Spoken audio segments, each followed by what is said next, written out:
వృత్తుల మీద ఆధారపడ్డటువంటి మా బీసీ కుల సోదరులు అసలైతే కుట్ర దాంట్లోనే దాగిన అధ్యక్ష. ఎప్పుడైతే కుల వృత్తులను ఆదుకుంటామని గొప్పగా చెప్పేటటువంటి ప్రయత్నం చేస్తున్నారో దాంట్లోనే అసలు కుట్ర ఉన్నది. వందల సంవత్సరాల నుండి మేము కుల వృత్తుల మీద ఆధారపడుతున్నాం. ఇంకా ఏదైనా ప్రభుత్వం 5,000 10,000 సాయం చేస్తుందంటే అదే గొప్పది అనుకుంటున్నాం అధ్యక్ష. కుల వృత్తుల మీద ఆధారపడ్డాం కాబట్టి, ఆ కుల వృత్తుల మీద ఉన్నాం మేము కాబట్టి ఈ ప్రభుత్వాలు ఇచ్చేటటువంటి ఏదో అరకొర సాయం మీద మేము దృష్టి పెట్టినాం కాబట్టి ఇంకా ఎదుగుతలేము అధ్యక్ష. మేము అధ్యక్ష ఎంత గొప్పగా చెప్పింది అధ్యక్ష. ఎందుకు ఇవ్వరు అధ్యక్ష? బీసీ ఎమ్మెల్యేలు కారా అధ్యక్ష? మరి ఈ 42, 46, 50% మాట అంటారు. నేను ఈరోజు ఉన్నటువంటి ప్రభుత్వం కాదు, గతంలో ఉన్నటువంటి ప్రభుత్వం కాదు, ప్రభుత్వాలు ఏవైనా సరే, ఈరోజు కాంగ్రెస్ ప్రభుత్వం ఉన్నది, రేపు ఇంకో పార్టీ ప్రభుత్వం వస్తుంది. ప్రభుత్వాలు ఏవైనా సరే ఈ శాసనసభలో మాట్లాడినటువంటి ప్రతి మాటకు విలువ ఉండాలా, ఈ శాసనసభలో చేసినటువంటి ప్రతి తీర్మానానికి ఒక విలువ ఉండాలా. కానీ ప్రభుత్వాలు ఏం ఆలోచిస్తున్నాయి అధ్యక్ష? తీర్మానం చేసి మేము చేతులు దులుపుకుంటామనే పరిస్థితికి ప్రభుత్వాలు ఆలోచిస్తున్నాయి. కానీ ఇది ఎట్లా సాధ్యమవుతుంది అధ్యక్ష? ఎవరు మమ్మల్ని కాపాడాలా? ఇక్కడ ఉన్నటువంటి ఈ ప్రభుత్వమే కదా, ఇచ్చిన మాట నిలబెట్టుకోవాల్సింది మీరే కదా. ఇంకో పక్క అధ్యక్ష, నేను ఈ మాట అంటే అక్బరుద్దీన్ గారు ఎక్కడ లేస్తారో అని భయం పడుతున్నది. अकबर भाई को मैं पहले बोल दूं, भैया थोड़ा सा सुनिए, मैं जो बोल रहा हूं ये लगा दिए पंचायत. पहले हम परेशान हैं. ముందేమన్నారు అధ్యక్ష? బీసీలు మీరు గాబరా పడకుర్రి, ముస్లింలకు ఇస్తున్నటువంటి రిజర్వేషన్లు కేవలం అవి విద్య కొరకే, మీ రాజకీయాలలో వాళ్ళు ఏమి రారు, మీ దగ్గరికి దరిదాపులలో ఏముండరు, మిమ్మల్ని ముట్టరు పట్టరు, మీరెందుకు పరిశాన్ అవుతారంటే మేము అనుకున్నాం అట్లనే ఉంటుందేమో అనుకున్నాం. ఇక ఏమైందల్లా అధ్యక్ష, ఇచ్చిన తర్వాత హైదరాబాద్లో బీసీ రిజర్వేషన్ ఉన్నటువంటి కార్పొరేటర్లు ఎవరైతున్నారో మీకు తెలుసు, మున్సిపాలిటీలో కౌన్సిలర్లు ఎవరైతారో తెలుసు. రిజర్వేషన్లు ఏమో బీసీలకు కూర్చుండేటోళ్ళేమో వేరే వాళ్ళు కుర్చీలో కూర్చుంటున్నారు. మరి ఇది ఎట్లా అధ్యక్ష? అసలు ఇంకోటి గొప్ప పదం తీసుకొచ్చారు అధ్యక్ష ఈరోజు ప్రభుత్వం. నాకు ఇది అర్థం కాలేదు అధ్యక్ష. ఈ బీసీలు అనేది కులాలు అనేది హిందువులలోనే కులాలు, ఇది కొత్తగా పదం తీసుకొచ్చిండ్రు. మరి నేనైతే ఇది ఎక్కడా చూడలేదు. హిందూ బీసీలు, ముస్లిం బీసీలు, ఇది ఎక్కడ పదం అధ్యక్ష? అసలు ఇది రాజ్యాంగం ఒప్పుకుంటుంది అధ్యక్ష? ఇటువంటి పదాలు వాడి ఈ రిపోర్టు మీరు బయట పెట్టి రేపు బీసీలకు ఎట్లా న్యాయం చేస్తారు అధ్యక్ష? హిందూ బీసీలు, ముస్లిం బీసీలు, అసలు ఈ రకంగా బీసీలు ఉంటారా? బీసీలు అనే పదం ఇది ఎక్కడైతే మీరు ఈ ప్రపంచంలో ఎక్కడ లేనటువంటి ఈ పదాన్ని మీరు జోడించిండ్రో ఇదొక్కటి అధ్యక్ష కోర్టులు కొట్టేటందుకు.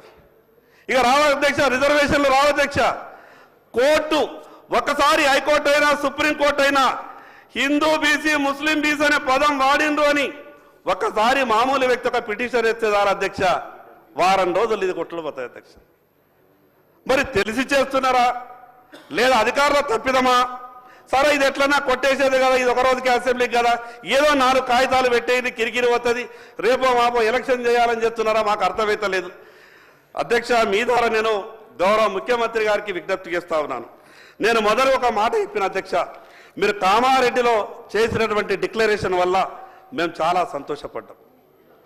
మా ద్వారా మీకు విజ్ఞప్తి ఏం చేస్తున్నామనంటే, మీరు రాజకీయంగా తప్పించుకునేటటువంటి ప్రయత్నం చేయకండి. ఇది మా పరిధి కాదు, కేంద్ర ప్రభుత్వం అని చెప్పి రాజకీయంగా మీరేదో దీంట్లోకి వెళ్ళి ఎస్కేప్ అయ్యే ప్రయత్నం చేయకండి. ఈరోజు కేంద్ర ప్రభుత్వమైనా మీకు అధ్యక్ష నేను ఇంకో విషయం చెప్తాను మీ ద్వారా గౌరవ ముఖ్యమంత్రి గారికి ఎంత అపారమైనటువంటి అనుభవం అంటే, ఈ భారతదేశంలో ఉన్నటువంటి ఏ కోర్టులు ఏ కేసులు కొట్టేసిర్రో లేదా ఉన్నటువంటి లొసుగులన్నీ మీద పూర్తిగా అవగాహన ఉన్నది అధ్యక్ష. 42% స్థానిక సంస్థల్లో ఇస్తామని అన్నప్పుడు ఈ ఉన్న ఇబ్బందులన్నీ కూడా మీకు తెలుసు. ఈ ఇబ్బందులు ఉన్నాయని తెలిసిన తర్వాత ఈ 14 నెలలలో మీరు చేయాల్సినటువంటి కార్యక్రమాలు చేయలేదు అధ్యక్ష. మీరు చేయాల్సినటువంటి కార్యక్రమాలు చేయని కారణంగా ఈరోజు స్థానిక సంస్థల పీరియడ్ అయిపోయింది, రేపో మాపో ఎన్నికలు. మీరు హడావిడి పడి ఈ రకమైనటువంటి తప్పుడు తడకలతోని నివేదిక తయారు చేస్తే దీన్ని కోర్టులు కొట్టేస్తాయి అధ్యక్ష. ఇంకోటి అధ్యక్ష, ముఖ్యమంత్రి గారు ఒక మాట చెప్పారు, మేము ఇల్లుకి స్టిక్కర్లు అంటేసారు అధ్యక్ష, మా ఇంటికి 2 అంటేసారు. నేను చూసిన మా నీళ్ళు ఒకటే కాదురా బాబు 2 స్టిక్కర్లు ఎట్లయినాయంటే ఏమో సార్ అని అన్నారు. నేను అనుకున్నా మరి ఎక్కువ ఈయన చూపుతారేమో బీసీ జనాభా, నా ఇంటికే 2 చిట్టీలు అంటేసిందంటే మరి సంఖ్య మన పెరుగుతుందేమో అనుకున్నాం. కానీ ప్రభుత్వం పెట్టేటువంటి ఈ నివేదిక చూస్తే ఏమైంది అధ్యక్ష, మా సంఖ్య అంతా తగ్గిపోయింది. అధ్యక్ష, నాకు ఒకటి అర్థమైతే లేదు, అగ్రవర్ణాలు దాంట్లో కూడా చాలా పేదలు ఉన్నారు అధ్యక్ష, వాళ్ళని ఆదుకోవాలా, చాలా పేదలు ఉన్నారు, వాళ్ళని దాంట్లో ఆదుకోవాలా.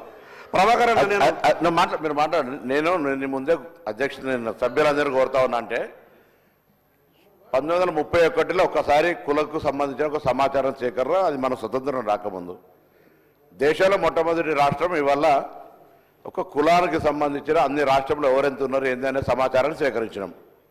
దీనికి సంబంధించి నేను ముందు నుంచి కూడా సభలో కోరుతా ఉన్నా, ఏదన్నాక రోడ్ మ్యాప్ ఇవ్వడానికి మీరేం సజెషన్ చేస్తారో మీ పార్టీ తరఫున ఇవ్వండి.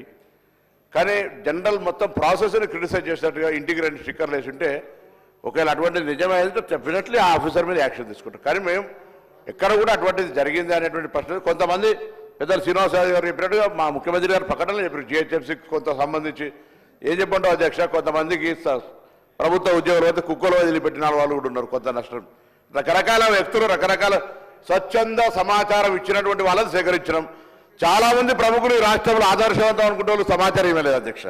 కాబట్టి ఆ విషయాల దగ్గరికి ఎక్కడికి పోకుండా గౌరవ సభ్యుని నేనేం కోరుతున్నా అంటే, ఇది రేపు రాజకీయంగా, విద్యాపరంగా, ఉపాధి పరంగా సమాజంలో గౌరవంగా తలెత్తుకి తిరగడానికి సంబంధించి ఒక డాటా మంచి క్షేత్రస్థాయిలో శాస్త్రీయ పద్ధతిలో అధికారులు చదువుకున్నటువంటి ఐఏఎస్ అధికారులు పర్యవేక్షణకు సంబంధించి బీహార్ వేరే రాష్ట్రంలో జరిగిన దానికంటే ఎక్కువ మార్పు చేసి నేను కూడా ప్రత్యక్ష సాక్షిని భాగస్వామిని అధ్యక్ష. నేను నా వర్గానికి న్యాయం వస్తే నేనేం మెత్తవలేదన్నా డెఫినెట్లీ మీరు తప్పకుండా గట్టిగా మాట్లాడతాం, జరిగినప్పుడు కూడా మాట్లాడతారంటే అవివేకంగా మారుతుంది. నేను కూడా ఇప్పుడు ఏమంటున్నా, మిమ్మల్ని దయచేసి గౌరవ బలహీన వర్గాల శాసనసభ్యుడిగా మీరు ముందు సీట్లో రావాలని కోరుకుంటూనే మీరు మీ పార్టీకి సంబంధించిన ఐడియాలజీ చెప్పండి, భవిష్యత్తు న్యాయం జరగడానికి ఒక రోడ్ మ్యాప్ ఇవ్వండి. ఇప్పుడున్న దాంట్లో పొరపాటు జరిగితే సరిచేయడానికి పెద్దలు గౌరవనీయులు మాజీ మంత్రి శ్రీనివాస్ యాదవ్ గారు అనుభవపూర్వకంగా ఇది ఇట్లా చేస్తే బాగుండేది ఒక సజెషన్ చేసినాడు, గవర్నమెంట్ దాన్ని ఏం చర్చ చేస్తుందో చేస్తుంది. కాబట్టి దయచేసి మీరు మనం ఎలక్షన్ కమిషన్ అని చెప్పింది ఇంకా ఇప్పుడు వచ్చిన సమాచారానికి సంబంధించి మీరు ఎప్పుడైనా ఎక్కడైనా ఎట్లా దానికి చర్చ చేయమని చేద్దాం. కానీ దయచేసి దీనికి సంబంధించిన ఈ సమాచార సేకరణను ప్రశంసించకపోతే కనీసం సలహా సూచన చెప్తూ భవిష్యత్తు రోడ్డు మ్యాప్కు కొంత బలహీన వర్గాల గౌరవం పెరగడానికి మంచి మార్గము అన్వేషణ చేయమని చెప్పి కోరుతాను. ఇది అందరి విద్యా, ఉపాధి, సామాజిక, రాజకీయ, ఆర్థిక అనేక రకాల మార్పుకు ఒక తొలి మెట్టు. ఇవాళ నుంచి ప్రారంభమయ్యే ఈ మజిలీ, ఈ యొక్క యాత్ర భవిష్యత్తులో చివరి బీసీ దాకా చేరడానికి మనమందరం ప్రజాప్రతినిధులుగా ఆ కార్యాచరణ తీసుకొని